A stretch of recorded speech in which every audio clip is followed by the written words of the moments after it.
माना कि ईशानी बहुत बड़ी स्टार है, लेकिन हम भी उसके नौकर नहीं है। वही तो, सुबह के 9 बजे से हम रेडी होकर वेट कर रहे हैं और वो अभी तक नहीं आई। इतना वक्त हो गया, 3-4 बार टचअप हो चुका है। तो क्या करूं यार, एक तो विराट सर ने इस नकचड़ी को 1 साल का कॉन्ट्रैक्ट साइन करवा के मेरे सर पे दर्द करके रखा है और ऊपर से तुम लोग मेरे सर पर चढ़ रहे हो। प्लीज ट्राई टू कोऑपरेट यार। Cooperate my foot. मैं ईशानी के नखरे और बर्दाश्त नहीं कर सकती हूँ। मैं जा रही हूँ यहाँ से। मैं विराट सर के चेक्स वापस कर दूंगी, लेकिन मैं ऐसे काम नहीं कर सकती हूँ। बाय। अरे मैडम रुके, अरे सर आप ही रोके समायरा जी को। अगर आज शूट नहीं हुआ ना तो विराट सर सबकी छुट्टी कर देंगे सर। जाने दे उसको, एक ईशानी 100 सुमेरा के बराबर है।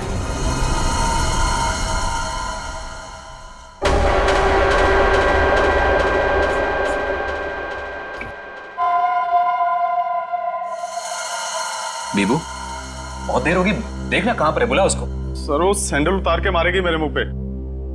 लिख के ले लो, वो वापस नहीं आने वाली है। ईशानी के नखरे ही एक दिन उसे ले डूबेंगे।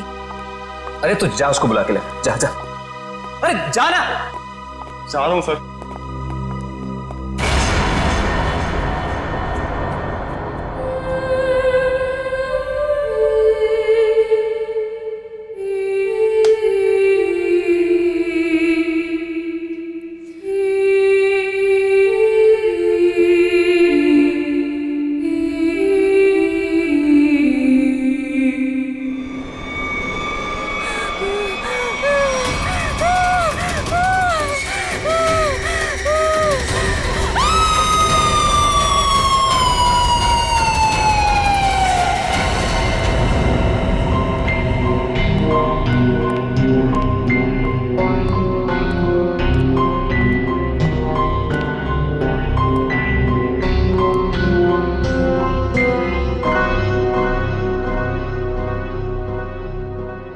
मैम,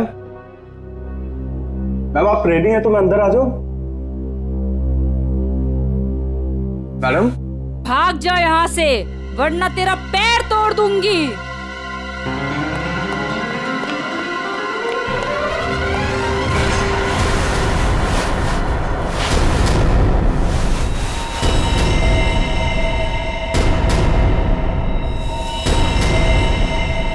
नहीं, उसने कहा भाग जा, तो भागकर मेरे पास आ गया। अंदर जाने की हिम्मत नहीं की। उनके बिना बोले मैं अंदर कैसे जाता? आप नहीं जानते सर, गला दबा देती वो मेरा। 3 घंटे से वो तैयार हो रही है, यहाँ शूटिंग का टाइम निकला जा रहा है और तुझे अपने गले की पड़ी है। मैं देखता हूँ, चलकर चलो।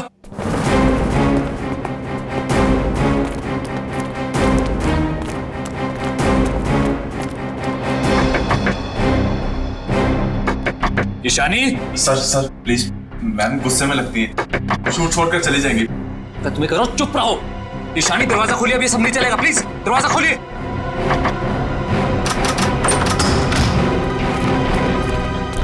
अरे मैम ये हेड क्यों पहनी आपने? ये तो ब्रीफिंग में है ही नहीं। मैम ऐसे बैठे क्यों हैं?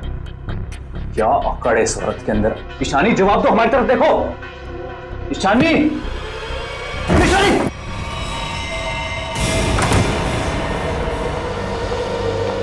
कभी काम नहीं करूंगी मैं उस नकचड़ी ईशानी के साथ। मैं भी किसी से कम नहीं हूँ। अरे इतना टेंशन क्यों ले रही है तुम देखना, मैं तुम्हें इससे बड़ा काम दिलाऊंगा। मैं अभी मम्मी को फोन करके बता देती हूँ कि आज मैं लेट आऊंगी। ठीक है, तुम मम्मी को फोन कर लो, हम तुम्हारा अंदर इंतजार करते हैं। ठीक है, मैं अभी आती हूँ। ठीक है।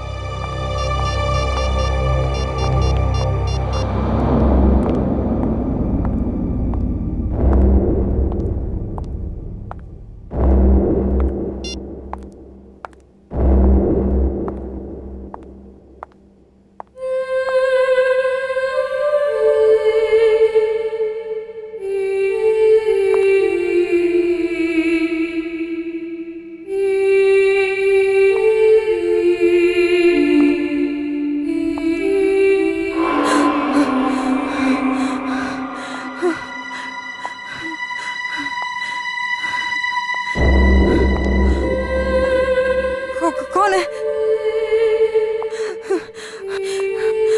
सामने आओ। ये हैट, ये यहाँ कैसे?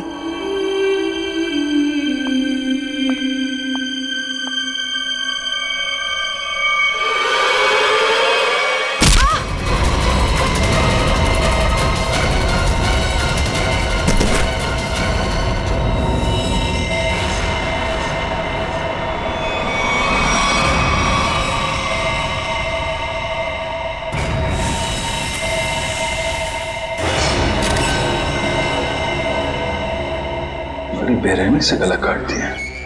हाँ सर, ये अजीबोगरीब मेकअप और ये लाल रंग की हैट भी रखी। मारने के बाद इतना मेकअप करता है कातिल, ये लाल रंग का हैट बड़ा अजीब कैसे है। सर ये मेकअप और सारा कुछ उस कातिल ने ही किया है। अच्छा, आखिरी बार कौन आया था ईशानी से मिलने? मैं गया था सर वहां पे, लेकिन उन्होंने अंदर से ही बोल दिया कि भाग जाओ वरना तुम्हारी टांगे तोड़ देंगे। टांगे तोड़ दूंगी? क्यों? सर एक्चुअली ईशानी अपनी मर्जी की मालकिन थी और वो अपनी मर्जी से ही शूटिंग पर आती थी। अगर गलती से भी उसको किसी ने कुछ बोल दिया तो कभी भी शूटिंग छोड़कर चली जाती थी। सर इसका मतलब काफी लोग होंगे जो ईशानी को नापसंद करते होंगे। ईशानी? क्या हो गया ईशानी को? किसने किया ये सब? आप कौन है आप? जी ये जो एड शूट हो रही थी ये मेरी एड है, मैं मालिक हूँ इस कंपनी का। ठीक है, इधर आइए थोड़ा। अच्छा बीबू, तुम वापस कितनी देर बाद आए थे प्रीतम और लोगों के साथ? सिर्फ कुछ सेकंड्स में, अगर कहें ज्यादा से ज्यादा बस 1 मिनट। 1 मिनट में? 1 मिनट में इतना सब कुछ किया? सर सर 1 सेकंड, यहां पे एक फिंगरप्रिंट मिला है और बाकी सब कपड़े ठीक है, मगर बस ये तो देखिए सर, ऐसा लग रहा है किसी ने कैंची से काटा है सर।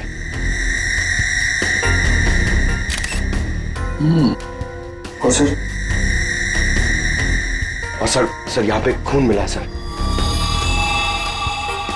कातिल पहले से ही कमरे में मौजूद था। सर हो सकता है बिहू ने जो आवाज सुनी वो ईशानी की हो ही ना। हो सकता है। क्या ईशानी से मिलने कोई आया था क्या? नहीं सर, और किसी को आते जाते नहीं देखा। सर कहीं ऐसा तो नहीं कि खूनी ईशानी के कमरे में पहले से ही छुपा हुआ था? एक्चुअली यही हुआ है, आदमी पहले से छुपा हुआ था, फिर वो खून करता है बेरहमी से, फिर इतना सारा मेकअप लगाता है, चेयर पे बैठाता है और लाल रंग की हैट पहनाता है। सब करने में टाइम तो गया ही होगा। सर ये देखिए, ईशानी का टॉप भी कटा हुआ है। इसे भी काटा गया है? उधर भी कपड़े कटे हैं, इसका टॉप कटा है। लगता है ये जानबूझ के किया गया है।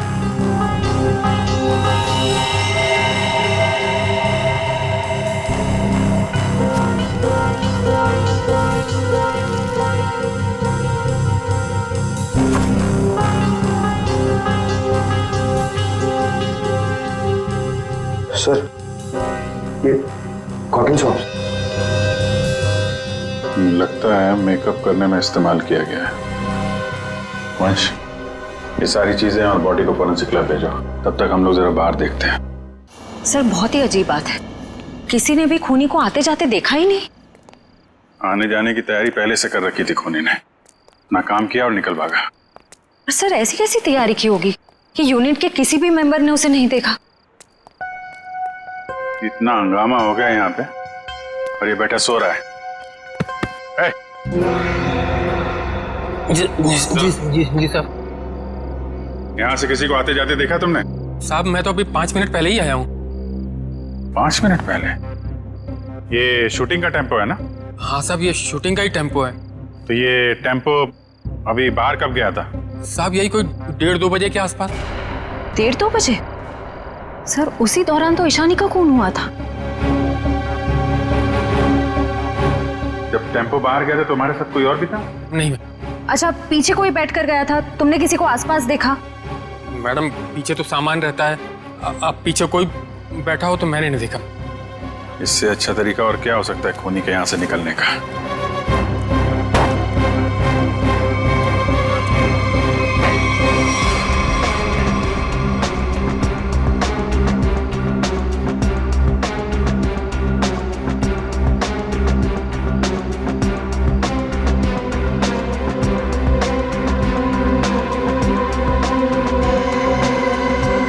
पीओपी का टुकड़ा ये यहाँ क्या कर रहा है? शूटिंग में तो कहीं भी धूल मिट्टी थी नहीं। ये मिट्टी का टुकड़ा कहाँ से आया? साहब इसमें तो प्रॉपर्टी का सामान रहता है।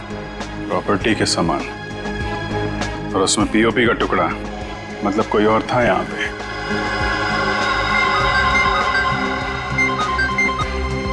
हेलो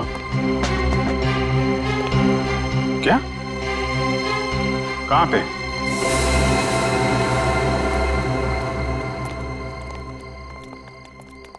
आपने फोन किया था? जी सर, मैं मानिक हूँ, इस दुकान का मालिक। ये मेरे वॉचमैन ने फोन किया था आपको। ये देखिए ना सर, यहाँ लाश है। दुकान खोलो जा। जी सर। तुम यहीं रुको। जी साहब।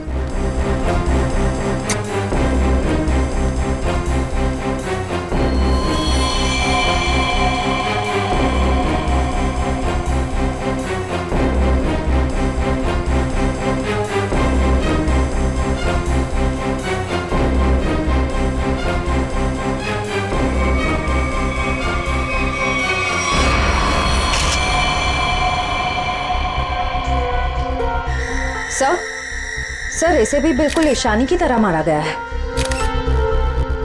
ये देखिए, किसी पतली धार वाली चीज से इसका गला काटा गया है।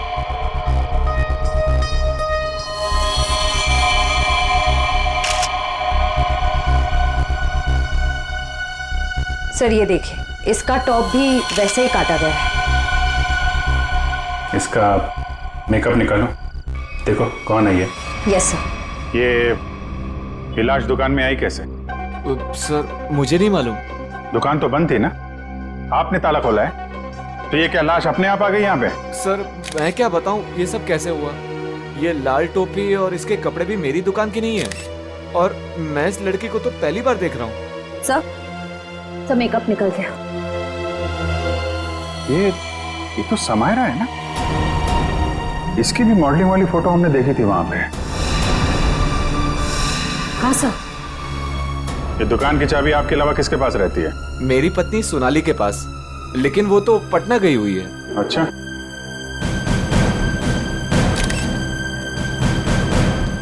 तुम्हारी ड्यूटी में एक आदमी यहाँ पे खून करता है, उसकी लाश को यहाँ दुकान में रख दिया, क्या कर रहे थे तुम? कुछ देखा नहीं तुमने? देखा ना साहब, पर वो खूनी है ये कैसे पता चलता? हा? कैसा था वो? था नहीं साहब, थी। वो एक औरत थी, उसे मैंने जाते हुए पीछे से देखा था। उसने लाल रंग का कोट पहन रखा था, उसके बाल लंबे थे, और उसने सर पे एक लाल टोपी पहन रखी थी। और हाँ साहब, उसने डस्टबिन में कुछ डाला था। मतलब सर, खूनी एक औरत है? कहाँ है वो डस्टबिन जिसमें उसने कुछ डाला था? वो वहां।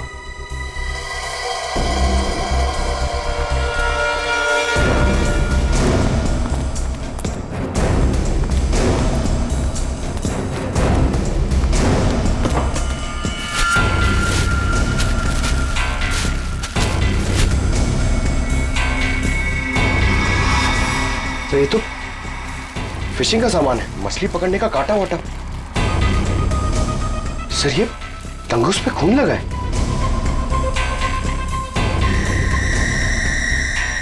ओह, लगता है इसी का इस्तेमाल किया गया है खून करने में। भरे दिन के उजाले में शूटिंग पर कोई मेकअप रूम में घुसता है और ईशानी को मार डालता है, और तुम में से किसी ने कुछ भी नहीं देखा और ना कुछ सुना है? ये कैसे हो सकता है?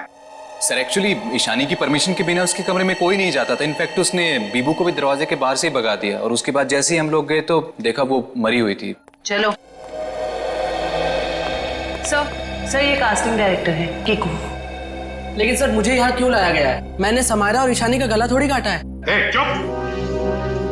तुम ही वो कास्टिंग डायरेक्टर हो ना, जो ईशानी और समायरा को जानते हो उनके मॉडलिंग की शुरुआत के दिनों से? जी सर। और विराज की शूटिंग पर तुमने ही भेजा था ना उन दोनों? हाँ सर। मतलब तुम अच्छी तरह से जानते थे कि वो कब और कहां मिलेंगी? देखिए सर, गलती हो गई, अब मैं किसी को कहीं नहीं भेजूंगा। दरअसल 5 साल पहले ही मैंने वो काम छोड़ दिया था।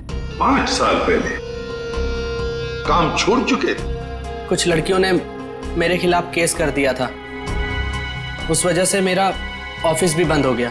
तो फिर कल तुमने ईशानी और समायरा को विराज के शूट पे कैसे भेजा? दरअसल दोस्ती में विराज के शूट पर उनको भेज दिया था सर, लेकिन इन सब से मेरा कोई लेना देना नहीं है सर। फिलहाल तो हम मान लेते कि तुम्हें कुछ नहीं मालूम, तुमने कुछ नहीं किया।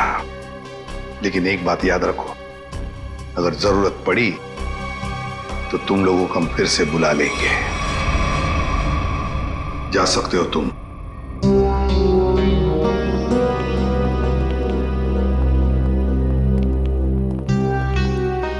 तीनों पे कड़ी नजर रखनी पड़ेगी। देखो वो कहाँ कहाँ जाते हैं, किस किस से मिलते हैं, क्या क्या करते हैं। सर लेकिन खूनी तो एक लड़की है ना? हाँ, खूनी तो लड़की है, लेकिन खून करने में किसी लड़के का भी तो इस्तेमाल हो सकता है। समायरा और ईशानी दोनों मॉडल्स थी, मॉडल। लाल टोपी, मारने के बाद सफेद रंग का अजीब मेकअप, मारने के लिए फिशिंग का सामान, और फिर उन दोनों खून में सब कुछ बिल्कुल एक जैसा। तो एक बात समझ में नहीं आई कि खूनी ने ये मछली पकड़ने का सामान क्यों इस्तेमाल किया खून करने के लिए। सर बहुत ही अजीब है ये खूनी, और एक ही दिन में दो मॉडल्स को मार डाला इसने। पता लगाना पड़ेगा कि समायरा और ईशानी दोनों मॉडलिंग के अलावा और कुछ करते थे या मॉडलिंग करने से पहले क्या करती थी। कहीं दोनों के बीच में कोई संबंध तो नहीं था, पता लगाना पड़ेगा।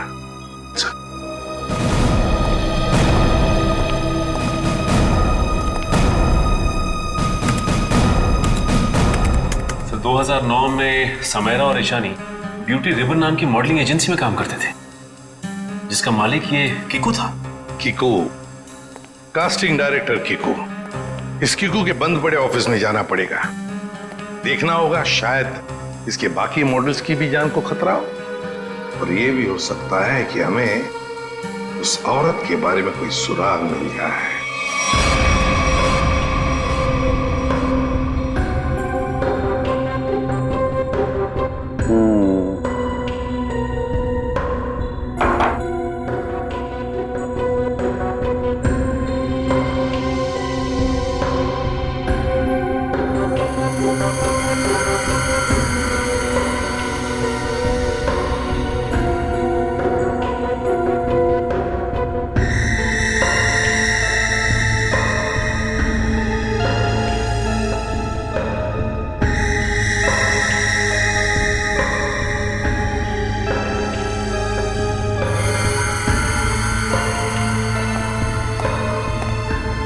सर हमारा शक बिल्कुल सही निकला। खून करने के लिए इस्तेमाल किया गया ये हथियार एक खास तरह का फिशिंग किट ही है।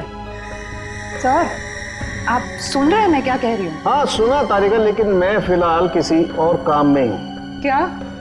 खूनी का कद नापने में। अरे वाह सांगे, खूनी के कद का पता लगा लिया तूने? हाँ बस 1 मिनट से नहीं, ये दोनों के गर्दन का ये घाव देखो बस।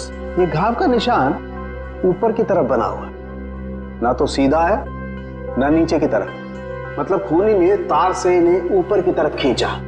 इसका मतलब साफ है, खूनी की ऊंचाई इन दोनों से ज्यादा थी। मतलब सर वो खूनी औरत इन दोनों से लंबी है? बिल्कुल पंकज, और लगभग 5 फीट 7 इंच थी। ये मेरी ट्रिग्नोमेट्रिक कैलकुलेशन मुझे बताती है, इंक्लूडिंग वो जो सैंडल उसने पहने हुए थे उनके। एक बार हाथ में आ जाए ना तो ऊंचाई भी नाप लेंगे। 5 फुट 7 इंच की लड़की जिसके लंबे और सीधे बाल हैं। और सर या तो उसे फिशिंग करने का, मछली पकड़ने का शौक था, या तो फिर किसी खास मकसद से उसने ये सामान, ये फिशिंग किट का इस्तेमाल किया होगा। सांखे, लगता है इस मछली पकड़ने के तंगूर से, इस तार से इन दोनों के गले को काटा है। बिल्कुल बस। डॉक्टर साहब, जो प्लास्टर ऑफ पेरिस जैसी मिट्टी मिली थी हमें, उससे कुछ पता चला क्या? हाँ पता चला सचिन। बॉस वो सामान मूर्ति बनाने के काम में आता है। मूर्ति बनाने का? बस टेस्ट चल रहे हैं, बाकी का भी पता चल जाएगा। तू कब बताएगा सांखे? बताऊंगा थोड़ी देर में, लेकिन एक खास बात और बताना चाहता हूँ। वो क्या है? बॉस ये देखो, ये है वो तार जिससे खूनी ने इनका गला काटा। खूनी जब इनका गला काटने की कोशिश कर रहा था, इन लोगों ने अपने बचाव में हाथापाई की होगी। उसी झड़प के दौरान खूनी का पलक का एक बाल मुझे इस तार पर से मिला है। तो मतलब तू अब इस बाल का डीएनए टेस्ट करेगा, है ना? करना ही पड़ेगा। एक खूनी लड़की जिसका कद 5 फुट 7 इंच है, जिसके सीधे और लंबे बाल है, जिसे मछली पकड़ने का शौक है और शायद मूर्तियां बनाने का भी। बस इतना भी काफी है हमारे लिए, इस लड़की को ढूंढने के लिए। मछली पकड़ने का खास सामान लेके चलती है तो समंदर के किसी किनारे में कुछ तो पता चलेगा ही उसके बारे में। पर सर हमें सिर्फ उसकी ऊंचाई, उसके काले सीधे बाल और उस टोपी के बारे में पता है। सिर्फ इतनी इन्फॉर्मेशन के बलबूते पर उस तक पहुंचना थोड़ा मुश्किल लगता है सर। कोशिश तो करनी पड़ेगी श्रेया, अपने आप तो चल के आएगी नहीं हमारे पास है। हाँ वंश, इन्हें बता दिया ना हमें किस लड़की की तलाश है? जी सर। हाँ तो क्या जानते हो उस लड़की के बारे में आप? साहब आप लोग ऐसी औरत के बारे में जानना चाहते हैं ना जो मछली पकड़ने के लिए बोट का इस्तेमाल करती है? बिल्कुल। ऐसी तो बहुत औरतें आती है हमारे यहाँ पर। देखिए जिस लड़की की हमें तलाश है वो लंबी लड़की है, 5 फुट 7 इंच की होगी, लंबे बाल हैं, सीधे बाल हैं। और उसकी उम्र तकरीबन 25 से 30 साल के बीच में। लंबे बाल, 25 से 30 साल की उम्र, ऐसी 2-3 लड़की आती है हमारे यहाँ पर। हमें उनके नाम और पते चाहिए। आप जब वोट देते हैं तो नाम पते तो लिखते होंगे ना? जी साहब।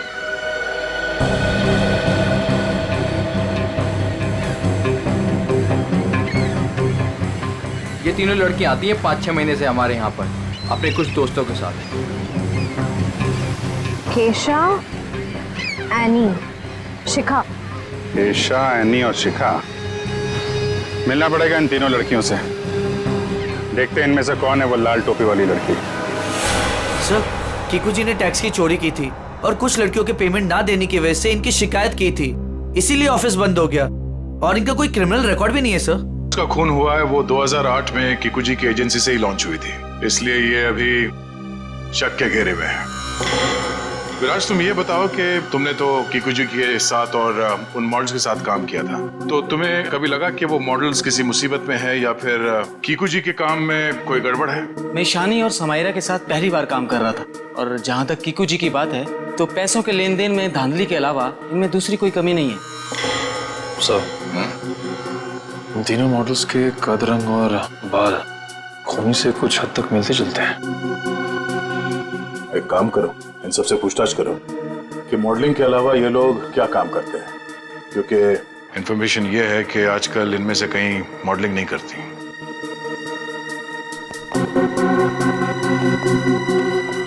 एनी, 2012 में आप मॉडलिंग छूट चुकी थी। हाँ। अब आप क्या करती हैं? अभी मैं एक फिशरी स्टोर चलाती हूँ। शिखा राइट? जी। आप एक प्रिंट मॉडल है ये तो हम जानते हैं, उसके अलावा क्या करती हैं? मैं कुछ भी नहीं करती। और आप क्या करती हैं केशा जी? मैं मूर्तियाँ बनाती हूँ। मूर्तिकार, ठीक है, थैंक यू।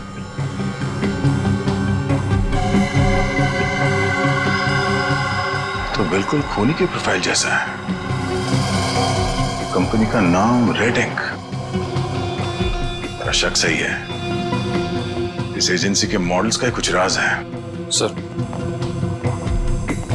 एनी, केशा और डॉली, उन तीनों के प्रोफाइल्स कुछ उन्हीं से मिलते जुलते हैं। सर इनका संबंध मूर्तियां बनाने और फिशिंग से भी। तो इनका प्रोफाइल पेशा दोनों शक के दायरे में है। एक काम करो, इन तीनों को ब्यूरो लेके चलो। सर खूनी की लड़की ने जिस तरह के कपड़े पहने थे उस तरह के कपड़े आ गए सर। Very good. पंकज, इन तीनों के नंबर्स हैं ना हमारे पास? Yes sir. सेलफोन नंबर्स जरा ट्रेस करो, देखो जब उन दोनों लड़कियों के खून हुए तब ये तीनों कहां थी? Yes sir. जयंती सर। ले जाओ जी। आप तीनों मेरे साथ आइए। कहाँ? अभी बताती हूँ, आओ।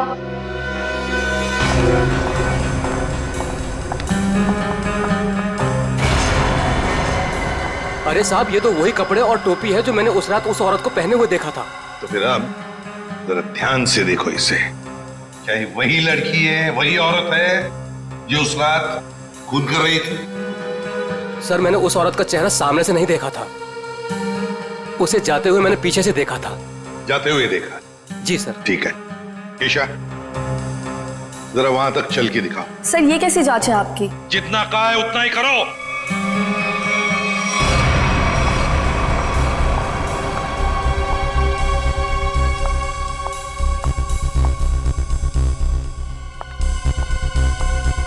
नहीं साहब। नहीं? नहीं। ठीक है, आप आइए मेरे साथ।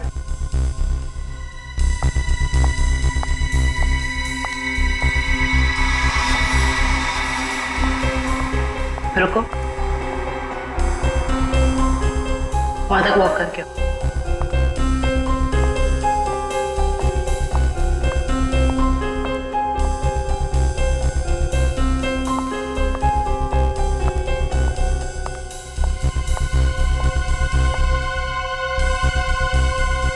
ये भी नहीं है सर। आइए।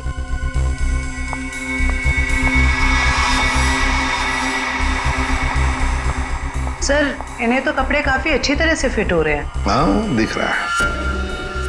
अब ऐनी जी, जरा चल के भी दिखाइए।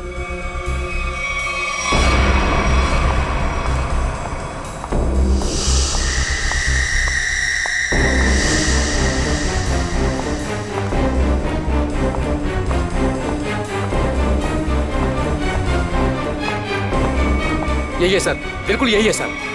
क्या बक रहे हो?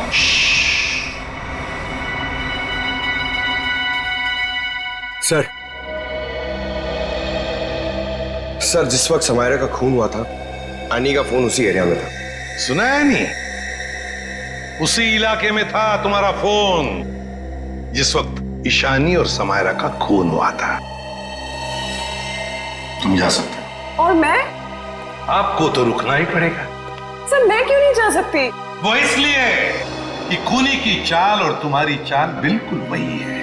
और तो और सबसे बड़ी बात कि तुम्हारा फोन उसी इलाके में मिला जहां पर इन दोनों लड़कियों का खून हुआ। सर, इन सब का क्या मतलब है? I mean, दो लोग एक जैसे दिख सकते हैं ना? और फिर वॉचमैन ने ऐसा तो नहीं कहा कि मेरा चेहरा खूनी के चेहरे से मिलता है। लेकिन जिस वक्त खून हुआ उस वक्त तुम्हारे मोबाइल की लोकेशन भी वही की बता रही है, और ये सब कुछ इत्तेफाक तो नहीं हो सकता। सर, उस वक्त सैकड़ों लोग उस एरिया में थे, तो क्या सब खूनी है? बस बस, बहुत बोल दिया। बताओ क्यों किया खून ईशानी और समायरा का? सर, आप मुझ पे दो खून का आरोप लगा रहे हो। मैंने कुछ नहीं किया ऐसा। अभी तो सिर्फ आरोप लगाया है, सजा मिलनी तो अभी बाकी है। सजा? जी, सजा। खून की सजा फांसी। सर, मैंने कुछ नहीं किया ऐसा। मैं बताती हूँ सर। बताओ। पर मेरी एक शर्त है। ये लो, इनकी एक शर्त भी है। चलो बताओ, क्या शर्त है? सर, मुझे 50 लाख रुपए चाहिए। 50 लाख रुपये? हाँ। चलो, दे दिए। अरे लेकिन तुम पैसों का क्या करोगी? तुम्हें तो सजा होने वाली है। आप वो सब छोड़िए, मैं आपको बता रही हूँ ना, मैंने कुछ नहीं किया। सर, मैं तो सिर्फ उसे जानती हूँ जो खूनी को जानता है। और वो है शिखा। शिखा? तुम इतने यकीन के साथ कैसे कह सकती हो? आप लोग पता कर सकते हैं ना? हाँ, वो तो हम पता करेंगे। सर, मेरे पैसे? पैसे? कौन से पैसे? सर, अभी आपने बताया आप देंगे। कब? नहीं सर, मैंने तो कुछ नहीं सुना। कब कहा? सर, ये सरासर धोखा है। नहीं नहीं नहीं नहीं, यानी जी हम कभी धोखा नहीं करते। हाँ, धोखा जरूर करते हैं जब कोई कानून के साथ खिलवाड़ करता है, तब कभी कभी सीआईडी वाले धोखा देते हैं। ले जाओ इसे। सीआईडी फिर से? अब क्या कर दिया मैंने? आपने क्या किया है क्या नहीं ये तो हम पता लगा लेंगे, लेकिन आप एक नंबर के झूठे हैं ये पता चल चुका है। क्या मतलब है आपका? आपने कहा आप समायरा को नहीं जानते। 2009 में समायरा ने आपकी कंपनी रेडिंग के लिए मॉडलिंग की थी, सच है? रेडिंग? इसे कैसे ढूंढ लिया आपने? हमें पता चल चुका है। 2009 के रेडिंग के फोटोशूट कैंपेन में ईशानी और समायरा दोनों ने मॉडलिंग की थी, है ना? मैम, ये कंपनी मेरे नाम पे तो थी, लेकिन मैं इस कंपनी का मामूली सा छोटा सा पार्टनर था। आप इस कंपनी के असली मालिक से क्यों नहीं पूछते? असली मालिक कौन है? चैताली। आप उससे क्यों नहीं पूछते? चैताली? केस में पहली बार ये नाम आया। कहाँ रहती है वो? ये नहीं हो सकता, ये नहीं हो सकता। अगर सीआईडी को सच का पता चल गया तो बहुत बुरा हाल होगा मेरा।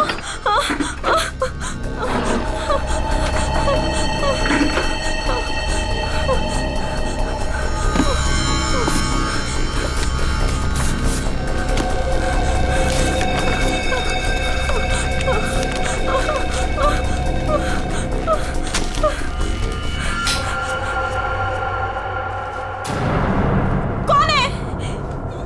ये लाइट क्यों बंद कर ये लाइट्स किसने ऑफ की?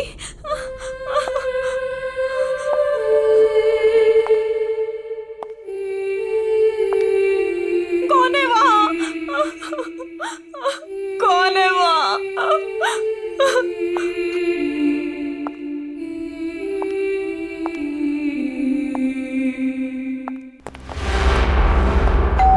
ये शिका सच्चाई बता क्यों नहीं देती? सर पहले कुछ सच बता देती तो किसी की जान ही बच सकती थी।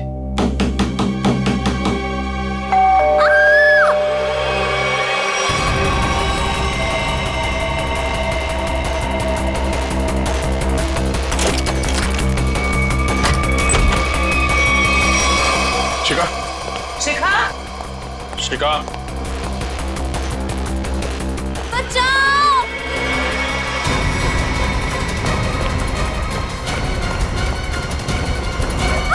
शिका, शिखा,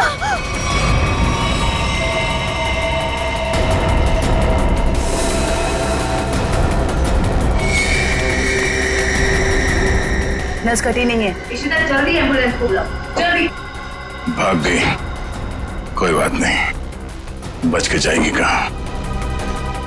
सर को जलाने की कोशिश भी की गई है। Oh no. शिखा,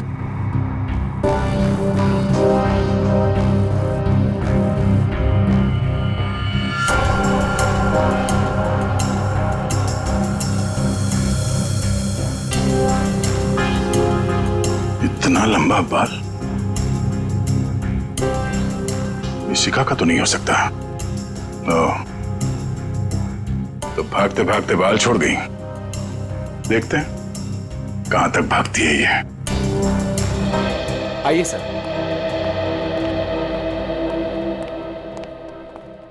सर मैं यहाँ तब से नहीं आया जब से मेरी और चैताली की हिस्सेदारी वाली कंपनी बंद हुई है।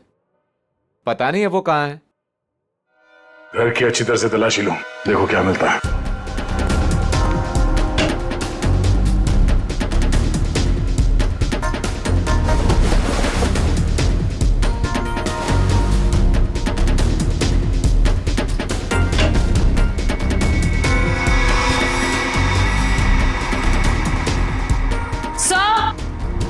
आ जाओ दी। सर ये देखिए,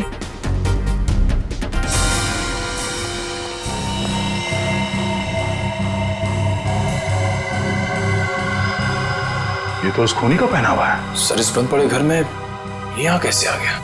चल निकालो उसे बाहर।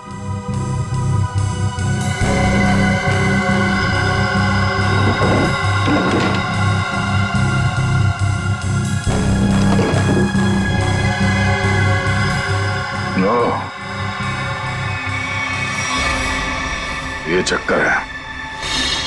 सारंगे, शिखा के घर की खिड़की से हमें एक बाल मिला है, जरा मैच करके देख पलक के बाल से। ये रहा वो बाल सर, उस खूनी लड़की का बाल। बॉस, ये बाल हमारे किसी काम का नहीं है, बेकार सबूत है। क्या मतलब? मतलब ये बॉस के खूनी के पलक का डीएनए रिपोर्ट आ चुका है। तो खूनी कोई लड़की नहीं है, खूनी एक आदमी है। एक आदमी है जिसकी उम्र 40 से 45 साल। ये टोपी, लंबे बाल, सैंडल, ये सब धोखा है। तो मतलब खूनी कोई लड़की नहीं, बल्कि लड़की की भेष में आदमी है। ऐसा क्यों किया उसने? लड़की के भेष में क्यों? खून करने के और भी आसान तरीके थे उसके पास। लगता है ये खूनी कोई सरफिरा है। खूनी कोई सरफिरा नहीं, शैतान दिमाग का आदमी है ये, शैतान दिमाग का। सोच समझ के सब कुछ कर रहा है ये। एक काम करते हैं, जितने भी लोगों पर शक है ना, सबको यहां बुला लो, सबका डीएनए टेस्ट करते हैं। आप बताते क्यों नहीं कि हम सब लोगों को यहाँ पर क्यों लेकर आए हैं? ऐसी जगह लाए कि हमारा कोई टेस्ट होने वाला है और आप लोगों को हम सब पे शक है कि हमने खून किया है। लगता है हम सब बिना जुर्म के सजा भुगतने वाले हैं। बस बहुत हो गया। खूनी को ढूंढने का हमारे पास यही एक रास्ता है। और वैसे खूनी का बहुत ही खास सुराग मिला है हमें। डॉक्टर साहब बिल्कुल ठीक है। दरअसल क्या है, खूनी चाहे कितना भी होशियार हो, कितना भी चालबाज हो, कोई ना कोई क्लू हम लोगों के लिए छोड़ जाता है। और इस बार भी खूनी एक क्लू छोड़ गया है। और वो क्लू है पलक का एक बाल। देखिए, मैं ऑडिशंस लेता हूँ, लड़कियां सजती हैं, संवरती हैं, अपनी पलकों को भी सजाती हैं, तो इन सब से हमारा क्या लेना देना? तुम्हें बड़ा यकीन है कि खूनी एक लड़की ही है? सबको मालूम है कि लंबे बालों वाली लड़की सबको मारती फिर रही है और आप। लेकिन हमें जांच तो पूरी करनी पड़ेगी ना। सर हमें करना क्या पड़ेगा सर? ज्यादा कुछ नहीं, आप में से हर किसी को अपने पलक का एक बाल देना होगा और जिसका डीएनए हम उस खूनी के डीएनए से मैच करके देखेंगे। और वैसे भी जब आप लोगों ने कुछ किया ही नहीं है तो डरने की तो कोई बात ही नहीं है। जयवंती देखिए, आ जाओ। चलो जाओ।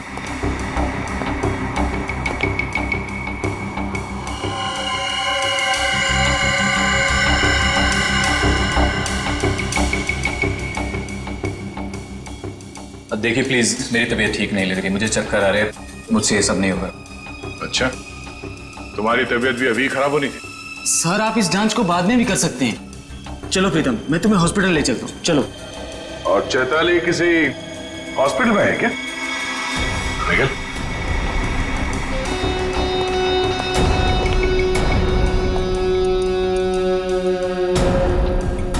सही कह रहा हूं ना मैं? मिस्टर विराज या फिर चैताली का पति कहना बेहतर होगा।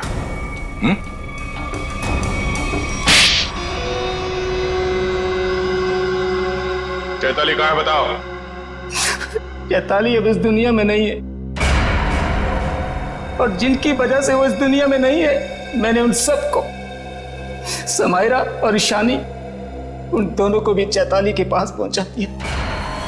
और जिस लड़की शिखा को आपने बचाया है, मैं उसे भी नहीं छोड़ूंगा। तुम सीआईडी के सामने किसी को जान से मारने की धमकी दे रहे हो मिस्टर विराज, बड़ी हिम्मत है तुम्हारे। घर में हमें पता चल गया था कि सारे खून के पीछे तुम्हारा ही हाथ है, और अब डीएनए टेस्ट से प्रूव भी हो जाएगा, लेकिन हम तुम्हारे मुंह से सुनना चाहते हैं। मैं तो अपनी बीवी को इंसाफ दिलाना चाहता था, बस शिखा, समायरा और ईशानी, ये तीनों मेरी बीवी की खुदकुशी की जिम्मेदार थी, पर ये बात मुझे 5 साल बाद पता चली। इतने सालों बाद तुम्हें कैसे पता चला कि ये तीनों तुम्हारी बीवी के मौत के जिम्मेदार है? ये 2009 की बात है। चैताली ने द रेड इंक कंपनी में पैसा लगाया था, और ये तीनों लड़कियां उसके बराबर की पार्टनर थी। माणिक तो बस नाम का पार्टनर था इनके बीच। मैं उस वक्त यूके में था और इन तीनों लड़कियों को जानता भी नहीं था, लेकिन जब इनकी कंपनी नुकसान में चली गई तो इन तीनों ने मेरी बीवी को कर्जे और बकायेदारों से लड़ने के लिए अकेला छोड़ दिया और उसे मरने पर मजबूर किया। और जब तक मैं उसके पास पहुंचता, उसने फांसी लगाकर खुदकुशी कर ली। मैंने एक औरत का वेश बनाया और अपना बदला लेना शुरू किया, ताकि आप लोग ये सोचते रह जाएं कि खूनी एक औरत थी। शिखा के घर जो जलाया था वो एक सबूत था, उसको मुझ पे शक हो गया था। माना कि उन तीनों की वजह से तुम्हारी बीवी अब इस दुनिया में नहीं रही। तुम कानून की मदद ले सकते थे, लेकिन तुमने ऐसा नहीं किया। अपनी बीवी की मौत का बदला लेने के लिए तुम खून करने लगे। अब तुम्हें फांसी से कोई नहीं बचा सकता।